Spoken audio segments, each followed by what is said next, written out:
Hi, folks. I'm fixing to go for another ride. Uh, Basically the same direction I went last time, from Virginia to Texas to Kansas, Missouri, and back to Virginia again. But this time I won't be going on my Honda Ruckus.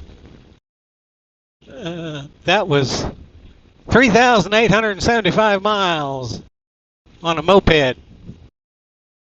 I've done it.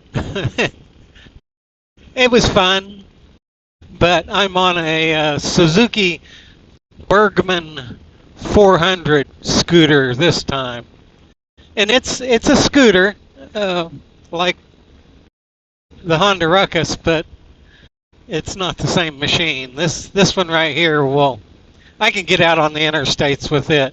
I don't like doing that, but I can. And I've also got more cargo capacity.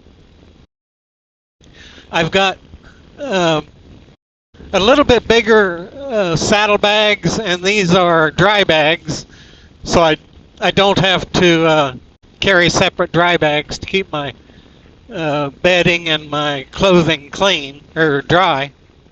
I'll make a little video of the load later. But I've also got a tail bag that's a little bit bigger, so I can haul a little bit more stuff in there.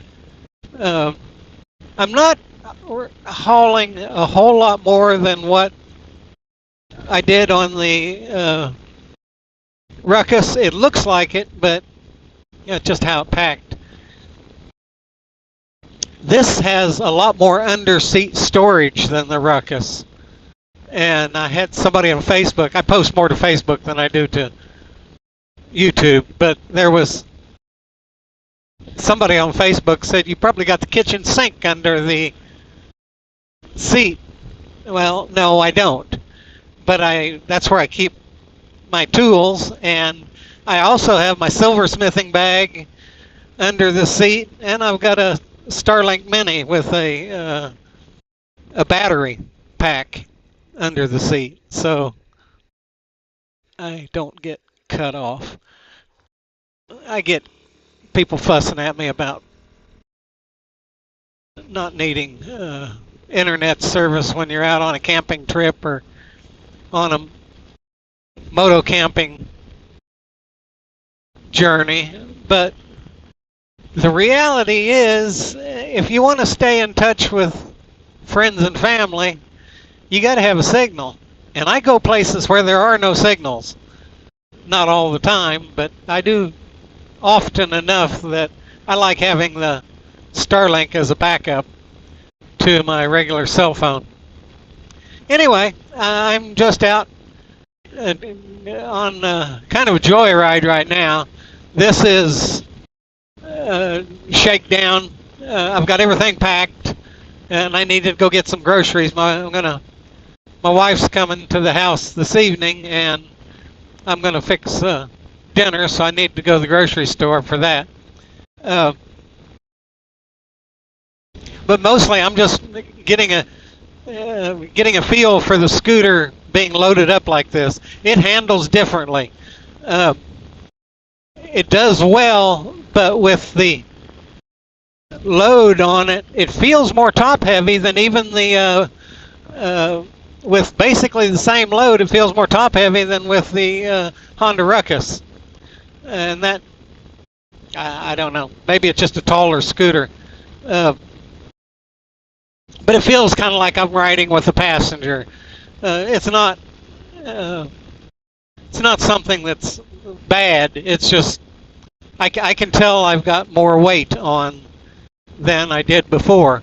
And so whenever I'm going low speeds, it means that it leans over by itself a lot easier. So I have to be aware of that when I'm making low-speed turns, and that's the main difference. I do kind of wonder if it'll handle a little better actually when I get out around these 18-wheelers, because out on the interstates, the 18-wheelers blow me around a lot. I get buffeted a lot. And I'm thinking the extra weight may help with that. but I don't really plan on going on interstates any more than I have to anyway. I know I have to get on interstates most of the time to cross the Mississippi River uh, because that's where the main bridges are. But other than that, I like setting the Google Maps so that it avoids that kind of thing. And so, anyway, I'm planning to start my next trip. I believe it's Saturday, a day and a half, or today's Thursday, so Saturday. And I think it's supposed to rain, but I've got hopefully good rain gear. It's a new rain gear, and I haven't tested it yet. And not testing gear before you take off is a way to get in trouble with the gear. But I figure rain suit. I was getting wet before I got the rain suit, so no big deal there. Anyway, I will be starting on the next journey soon. Bye-bye.